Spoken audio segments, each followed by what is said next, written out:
அவர் சிவாஜி கணேசன் அவர்களை சந்திக்கலாம்னு சொல்லி நான் ஓவியர் தாமரை அவங்கெல்லாம் சேர்ந்து அவரோட போய் சிவாஜி ஒரு முறை பார்த்தோம். அது ஒரு பொது சந்திப்பு, நிறைய பேரோடு சேர்ந்து. அப்புறம் அவரை நேர்காணல் பண்ணணுங்கிறதுக்காக தனியாக ஒரு முறை சந்தித்தேன். அந்த அறையில் அவரும் நானும் மட்டும்தான் இருந்தோம். ஒரு பையன்கிட்ட காஃபி கொண்டு வரணும் ஏதோ சொன்னார், அவனும் உள்ளே போயிட்டான்.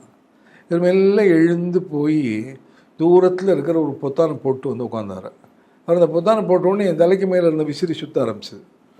நான் சொன்னேன், நான் இளம் வயது, போய் இந்த பட்டனை போடுங்கன்னு சொன்னால் நான் போய் போட்டிருக்க போகிறேன், ஏன்னா இதுக்காக போய் நீங்கள் எந்திரிக்கிறீங்க அப்படின்னு கேட்டேன்.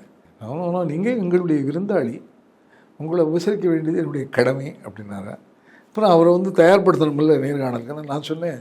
ஆனால் இங்கே இப்போ 2 விசிறி இருக்குன்னு. எப்படின்னாரு, நான் ஒரு விசிறி இல்லை உங்களுக்கு அப்படின்னு. அப்படி சிரித்தார் ஆனந்தமாக. அப்புறம் ஒரு நேரம் பேசிகிட்டு இருந்தோம். அவங்க ஒரு உயர்நிலை பிரமுகர்களில் நம்ம வந்து அவங்க மனசில் வந்து பதிஞ்சிட்டோம்னா அவங்க நேரத்தையே பார்க்க மாட்டாங்க.